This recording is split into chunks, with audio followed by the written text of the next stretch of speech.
అబద్ధం చెప్పలేనే నా అద్దం అంటే నువ్వే మరి ఈ నిజం దాచలేనే ఆ అద్దం ముందు నిలబడి అబద్ధం చెప్పలేనే నా అద్దం అంటే నువ్వే మరి ఈ నిజం దాచలేనే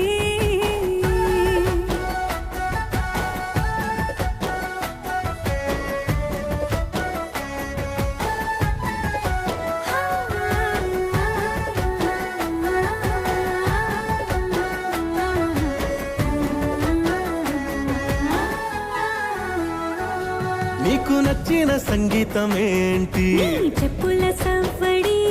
నువ్వు మెచ్చిన నగలు ఏంటి? వంపున ముద్దు తడి. నీకిష్టమైన చోటు ఏంటి? అది